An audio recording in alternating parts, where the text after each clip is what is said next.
Hello everybody, Calamity here, or at least that's what they call me in Whitespace.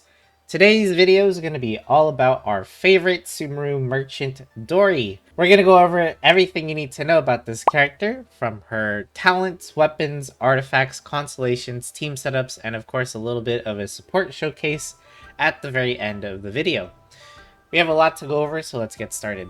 Dori is primarily used as a healer slash support character for your team. However, you can build her to be a hyperbloom trigger if you so choose, although it's a little bit more janky to say the least compared to someone like Kuki Shinobu, who's much better suited for that role. But hey, maybe you don't have Kuki Shinobu or you just want to use Dori instead.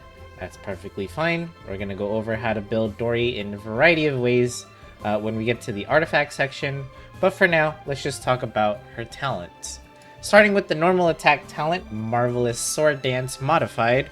This is a standard attack talent. There's no special mechanics here. She has a 3-hit combo, a charge attack where she spins, and a plunging attack. Nothing worth noting, so let's move on. Next up is the Spirit Warding Lamp, the Troubleshooter Cannon. Kind of a long name, but not a long skill description. She's going to shoot her lamp, which fires a troubleshooter shot and deals electro damage. If this troubleshooter shot hits an opponent, it will create what's called after sales service rounds. It will fire 2 additional shots that will track nearby opponents for you and deal electro damage as well. So this is a great way for Dori to apply a bunch of electro to opponents to set up maybe like a swirl or an aggravate or whatever you're happen to use your Dori, whatever team you happen to use your Dori in. She'll be able to set you up with some good electro reactions. Now, if we look at the skill attributes, they are definitely quite low because this isn't intended to be a DPS character or a DPS skill. The after sales service round damage being even lower, but it does have a low cooldown of 9 seconds. Now, let's move on to Dori's burst, which is called Alcazar's Exactitude. I'm pretty sure I totally nailed that. This is how Dori basically will heal and provide energy to her teammates. She's going to summon what's called a Jinni, which will connect to a character. You'll kind of see this as a tether to your character, so you can't wander off too far from this Jinni, otherwise you won't get the healing and you won't get the energy. So you still have to stay in close proximity to the Jinni. While it's on the field, there's a bunch of effects that are listed here. As I mentioned before, you will get healed from the Jinni. You will also regenerate energy from it as well. This energy can be shared among your entire team. So when you swap to a character, then they're the ones that are going to get healed as well as gain the energy as well. You'll also be affected by Electro, so this can cleanse any sort of annoying debuffs that you might have from like domains and things like that. And any enemies that are caught in between the Jinni and you, i.e. they're touching that little tether or connector between you, they will take electro damage every 0.4 seconds. But don't get too excited about that damage, because if you look at the skill attributes here, look at that connector damage, only 30% skill multiplier. That is insanely low, and this is at level 11. You are not being deceived. That is exactly how much damage it does, even at a high level. It's really, really low. And again, we're not using Dori for her own personal damage. It's more for her electro application, and if you're using her for hyperbloom, then you can use this tether to set off some dendro cores. But the healing itself is actually really good. At level 11, we have 12.7% of Dori's max HP plus a base of 1525, which results in some really good heals. You will generate 25 energy over the duration of 12 seconds. Again, this 25 energy can be divided up however you want to do it. If you just want to funnel it to one character, just make sure that one character is on the field the entire time, or if you want to give it to a sub DPS and then another support character and then your main DPS or something like that, you can also do that as well. It does have an energy cost of 80, which is a big oof, but we can counter this by building lots of energy recharge for our Dori when it comes to her artifacts. Next up are her Ascension talents. We have an Eye for Gold being her first one, and this makes it so that when any character is connected to the Genie, and then you do any electro-related reaction. This can include Overloaded, Quicken, Aggravate, Hyperbloom, etc., etc. List goes on. The cooldown of your elemental skill will be decreased by 1 second, and you can trigger this effect every 3 seconds. So this will make a elemental skill that has a fairly low cooldown already at 9 seconds be even lower. And this is definitely welcome. It means that Dori can apply more electro and get more energy back for her burst. Her next Ascension talent is called Compound Interest, and this one is really, really good. This makes it so that whenever your elemental skill hits an opponent, whether it be the first initial shot or those after sale shots, Dori will gain 5 energy for every 100% energy recharge that she has. You can only gain up to a maximum of 15 energy per usage of your skill. So essentially, when your elemental skill hits an opponent, your cost basically is now down to 65. Because you'll immediately gain 15 energy, but this does not include the particles that you'll generate from using Dori's skill as well. So you're getting a nice chunk of energy here. Last but not least is passive talent, Unexpected Order. Whenever you're crafting character and weapon materials, you have a 25% chance to recover any of the materials used when crafting. Unfortunately, Sucrose has the better version of this talent, but hey, if you don't have anyone else or you don't have Sucrose, then this is better than nothing. Next up, let's talk weapons for Dori. It's pretty easy to choose the weapon that you want to use for her because supports tend to use the same weapons.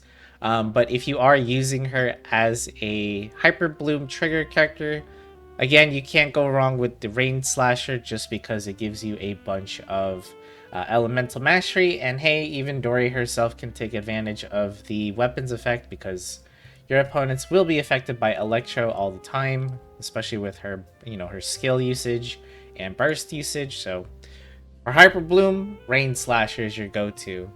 Now let's talk about support options for Dori. And as you can see, I gave mine the Sacrificial Greatsword. This sword itself gives a bunch of energy recharge as a substat and then has a chance of resetting the cooldown of your elemental skill. Mine's at Refinement 5, so I have an 80% chance to reduce the cooldown to 0. Now this is really good to use with Dori because of that Compound Interest talent we were just talking about. So Dori, when this weapon's effect goes off and she can spam her skill twice, that's an instant 30 energy to Dori, not including the particles that the skill generates itself. So essentially, Dori's burst cost at this point with this weapon is only 50, which is really, really much more manageable to get. And once you give her a bunch of energy recharge, basically my Dori has her burst up all the time, ready to go. However, if you don't have the Sacrificial Greatsword, you can always give her the Favonius Greatsword as well. This is going to be another solid option. Just make sure to give Dori a little bit of crit rate, just so she can proc this weapon's effect a little bit more consistently. Other weapons that are more free-to-play / craftable options are going to be the Katsura Gikiri Nagamasa. I can always say that correctly. This one basically just gives you more energy recharge and more energy as you use your skill. You can also use the Forest Regalia, which I don't have right now, but when you trigger any sort of Dendro-related team comps with Dori, she'll create a seed that increases your elemental mastery, so this could be a nice damage boost to her if she's also going to be your Hyperbloom trigger, or supporting in any sort of aggravate team. Now let's talk about the bell.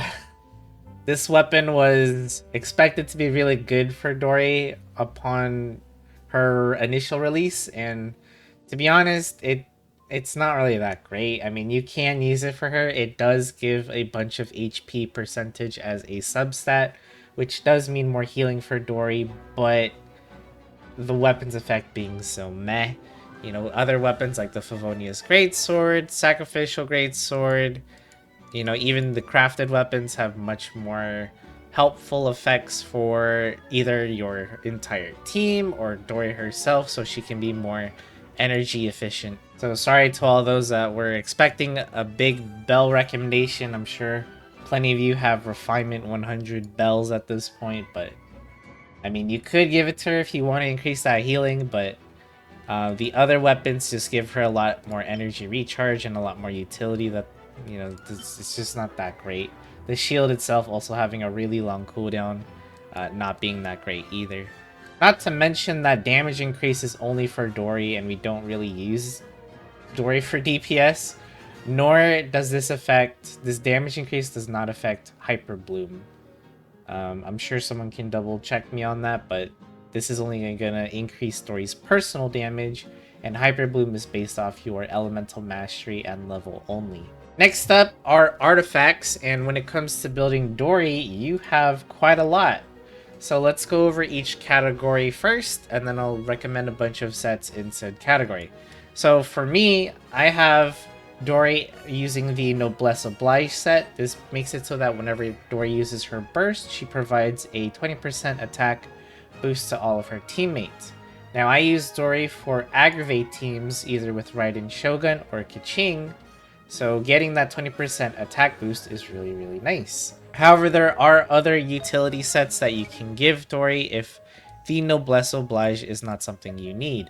For example, if you're using Dori in a Dendro team comp and nobody else is carrying this, you can give Dori the Deepwood Memory set, which is going to make it so that when your elemental skill or your bursts hit an opponent, they will lose Dendro resistance. 30% Dendro resistance for 8 seconds. This is really, really good for your hyperblooms, your aggravates, and all that sort of stuff. If you're looking for more options, you can also give Dori the, well, I guess I don't have it, but my mouse cursor is on it.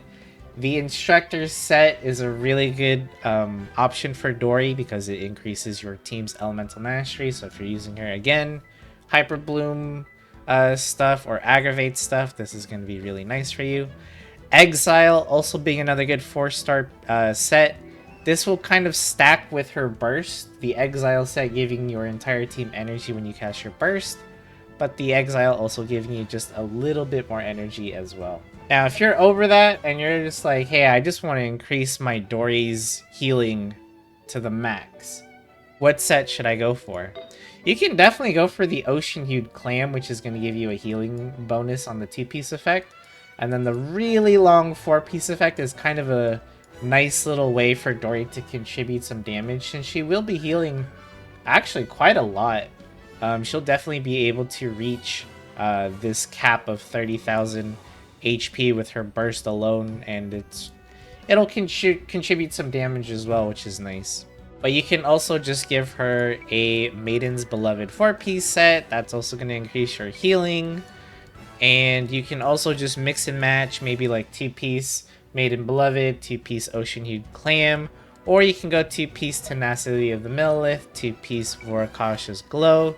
That's going to give you a 40% HP buff, and that's, you know, just more healing for Dori. You can also give her a 2-piece Emblem of Severed Fate as well for some energy recharge. And lastly, if you are building Dori for your hyperbloom needs, then you have 2 options, and they're going to be the Gilded Dream set and the Flower of Paradise Lost set. These both increase the damage of your hyperblooms. Flower of Paradise increasing it directly, whereas in Gilded Dreams just increases your elemental mastery by a bunch. So really quickly, for the substats, if you are going for Hyperbloom Dori, you just want as much elemental mastery as possible, as well as energy recharge to keep that burst up. Again, using that tether from the Ginny is a great way to set off those Dendro cores. Just make sure you're minding your positioning so you can actually set them off and do your Hyperbloom damage. Now, if you're building a support Dori and you just want to focus on her healing, then you also still want to get some energy recharge because getting that burst uptime is important, but you can also focus on just getting some HP percentage or flat HP to increase your healing overall. Other than that, you don't need too much in the substats category. Once you cover your energy recharge and your HP percentage needs, you can feel free to get some like defense or something just so that Dori's a little bit more tanky in the chance that she takes some damage. Now, when it comes to the Sands, Goblet, and Circlet, again, if you went Hyperbloom stuff, Elemental Mastery on your main stat for all 3. But for support Dori, for the sands, it should be HP percentage, which is going to give us a lot of healing. You can go energy recharge for the sands if you find yourself lacking some energy recharge, but I feel like you shouldn't, especially with her weapon options all giving, well, most of them give a energy recharge substat, so I feel like that's already a huge chunk there, and then just get some on your substats on your artifacts and you should be good to go.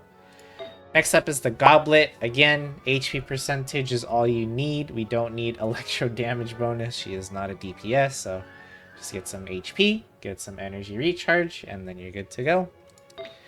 Lastly, for the Circlet, you have a bunch of options here depending on what you want. You can go healing bonus, you can go HP percentage, or you can go crit rate if you gave your Dori a Favonius Greatsword so she can proc that weapon's effect a little bit more consistently. But yeah, Dori has a ton of options when it comes to building her, and honestly all of them are going to be good in their own way, so it's up to you how you want to build her with her artifact set and each individual piece. Next up, Constellations. Mine's only at C5, but let's talk about what each constellation does for Dori. First up being additional investment at C1. This is going to increase the number of service rounds that are created by 1. So instead of creating 2 additional troubleshooter shots, you'll create 3. This just means more electro application. Unfortunately, it doesn't mean more energy for compound interest because that has a limit of 15 energy per cast. I guess that would be too strong. But C2 is special franchise. This is going to make it so that whenever you are connected to the Jinni and you get healed, you will fire what's called a Jinni Toop from the character's position that deals 50% of Dori's damage. Again, do not think of this as like a DPS sort of thing, otherwise it's going to be really disappointing. This is more of a electro application sort of. Think of this as an additional electro application for Dori. At least I think it does apply electro. Someone might have to double check me, but I'm pretty sure it does. C3 and C5 are going to increase her burst and skill respectively. Now for the burst, that's great because that means more healing for Dori, which is always welcome. However, getting +3 to your elemental skill is honestly kind of whatever. Again, it's not a skill that does big damage. It's mainly used for her Ascension talents and for her artifact set, depending on what you gave her. C4 is honestly her best constellation in my opinion, and it can definitely be an underrated one. C4 is called Discretionary Supplement. When the Jinni is connected to a character, depending on how much HP they have, the following effects will occur. If you have less than 50% HP, you will gain 50% incoming healing bonus. So when you need that healing in a pinch, Dori is going to help you out and going to get a huge increase to her healing. This has come in so clutch so many times in the Spiral Abyss, especially on so many close calls with a lot of boss fights and stuff like that. The second effect is if your energy is less than half, you will gain 30% energy recharge. Now this is really good for so many reasons. Specifically, if you're using characters like Mona or Raiden Shogun with Dori, don't forget that means that's a 30% increase in their damage because both those characters I just mentioned are able to turn energy recharge into extra damage. So Dori at C4 ends up becoming honestly not a bad option for, again, Raiden Shogun or Mona because of the second effect from this constellation. Now C6 is called Sprinkling Weight, and unfortunately this isn't as exciting as C4. Whenever Dori uses her skill, she will gain the following effect. She's going to gain Electro Infusion, and her normal attacks are going to heal your entire party 4% of Dori's max HP, and this kind of healing can occur every 0.1 seconds. Basically what this constellation does is if you decided to go hyperbloom Dori, then this is going to make it much more easier because you're applying your electro through your normal attacks, and as you do it you're going to heal and set off some dendro cores in the process. Team setups for Dori. Here we have an aggravate team that also incorporates some swirls, thanks to Kazuha here as well. The point of this team is to do as much aggravate and electro swirling as possible, thanks to Dori and Raiden Shogun's skill, of course.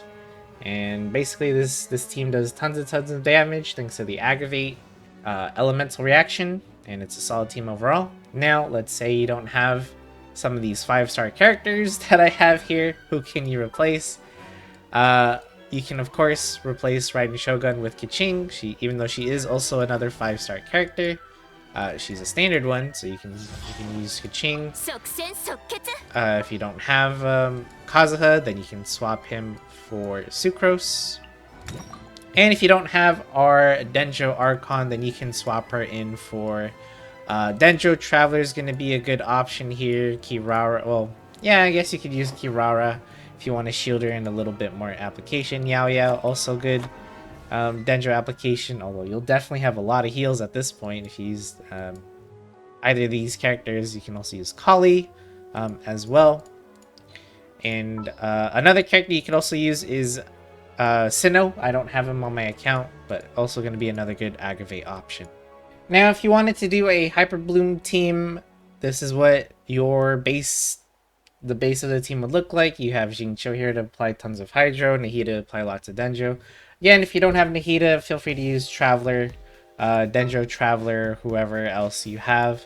The reason I'm not showcasing Traveler is because mine's on the Hydro path, because I'm still trying to make a guide for them in the future, but Denjo Traveler still being a solid option for you. And then the 4th slot being a flex, you can bring a shielder if you want. You can bring extra Denjo if you feel like your Denjo character just isn't enough. You can also bring a cryo character and do a hyper freeze team that way. Like, there's tons and tons of options when it comes to hyperbloom stuff. And last but not least, you can set Dori up in some sort of international team. Again, if Raiden Shogun doesn't exist here, then you can replace her with, say, Sucrose, or right, and you can do some sort of variation of the international team. It's up to you, honestly, and what you have on your account.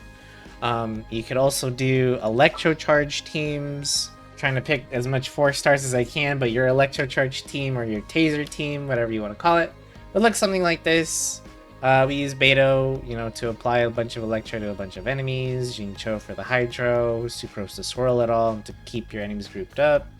All of this is going to be valid options with your Dori, whether she's the Hyperbloom trigger or just your healer / support character on the team. Like, lots of team variations. I mean, she is a healer, so team variety is their specialty. Alright, hello everybody. Usually I do a sort of Spiral Abyss showcase where we take, a team into the Spiral Abyss and I clear floor 12 and I showcase Dori's capabilities in endgame content. But I feel like that was it's not really helpful, because with the rotation that I do with Dori, she just uses her skill, drops her ult, and in most cases with those Spiral Abyss showcase, you're mainly going to be looking at the main DPS, since Dori isn't going to be taking up a lot of field time. She just drops her burst and then moves on. And I don't have Dori built in a way for a Hyperbloom team setup. So I thought we would just do a healing showcase. So unfortunately, the team above me seem to have taken a turn for the worse, and a lot of them are low HP. So let's use Dori's burst to just showcase how much she can heal. So it can only heal one character at a time, and you can see, thanks to the Constellation 4, there was a 10k heal. There's a 7k heal right there. And she's basically healing... She could have healed my Beto to full if I wasn't talking, but Dori heals a lot. Especially when your characters are in grave danger, she is going to help you out in the clutch. That's why that C4 ends up being one of her best constellations. And she also provides, and again, energy to her team, which can definitely be very useful. Now, before we call this a wrap on Dori, I thought I'd answer some common questions you might have about the character. So let's start with, how much energy recharge does Dori need? Thanks to compound interest, the needs for your energy recharge actually go way down, but because of the way we build Dori, don't feel bad about investing into a lot of energy recharge for her. Even though, like, if you're using a weapon that gives you energy recharge and you got a lot of substats for energy recharge, that's a really good thing because in Dori's case, all you need is just HP. If you're just building her as a healer, you just need HP percentage, and well, what else are you going to use the other 3 substats for? You might as well get some energy recharge if you can. And since that's the only way that she can heal, outside of her C6, definitely good idea to get as much as you can. It is an 80 burst cost, so getting around 180% to 200% energy recharge is definitely recommended. Don't forget the weapon choice that you give her is going to help you out a lot. Why is Cookie Shinobu better than Dori when it comes to hyperbloom teams? While the damage for hyperbloom team only matters in terms of your character's level and elemental mastery, which both characters can get lots of, by the way, what makes Cookie the better hyperbloom trigger in most cases is because of her elemental skill. Cookie Shinobu's skill is similar to like Keia's burst. She makes a little ring around your character, and this ring can set off those dendro cores without you even having to like think about it, right? You just pop the elemental skill, and if you have Cookie Shinobu C2, by the way, you basically have this ring active all the time. You don't have to think about it too much other than just where are my dendro cores and just run towards them, I guess. But even then, you don't really have to, because most of the time they'll spawn next to you, and while you're moving around during the fight, you'll just end up detonating the cores anyways. That's why Cookie's a lot easier to use for hyperbloom teams. That doesn't mean you can't use Dori, it's just she's a little bit more involved, I guess is the word, when it comes to using her for hyperbloom. Why isn't Dori as highly rated as other healers? Whoa, what's Beto doing here? You're interrupting this FAQ. But why isn't Dori as popular as a character as some of the other supports? Unfortunately, Dori just came out in a very late stage of the game when a lot of healers had already come out. Not only that, but Dori's unique aspect of providing energy to her team has already been covered by the Shogun lady herself. So a lot of people already pulled for this character way before Dori was even released. So to have a character that gives you energy when Raiden exists is kind of, you know, it's kind of redundant at this point. But you could actually just use them both together and just feel like you have infinite burst all the time. But yeah, I would say Dori is one of those characters that's like a jack of all trades, where she kind of tries to do it all but ends up being a master of none. Her healing is still really good though. The thing is, so is all the other healers in the game. Like Kokomi's healing is really good, Bennett's healing is really good, and he provides that huge attack buff, right? Yao Yao's healing is really good, and she provides a lot of dendro application, which is much more in demand these days. Like there's a lot of good healers in Genshin. It's honestly just a, you know, pick the one that you think is the coolest at this point. And yeah, does Dori need any constellations to be good? Honestly, the only good constellation that I mentioned before was C4. C4 ends up being a really good constellation, especially when you need that healing in a pinch. It's going to be a lot of healing right there. As you saw in the healing showcase, I was healing like 7,000, 10,000 to certain characters, and it was really good. We basically were able to heal characters in 2 ticks of Dori's ult, or burst. And I think with that being said, that is going to be a wrap for our favorite Sumeru merchant. If there's any other questions you have, or you feel like I missed something, or you have your own tips for other potential Dori mains out there, feel free to leave a comment down below. I'll do my best to try to answer you, or maybe someone else will pick up the question before I see it. Also, don't forget to leave a like and or subscribe to the channel if you like this kind of content. I will be making more in the future. Thank you so much for watching, and I will see you in the next video.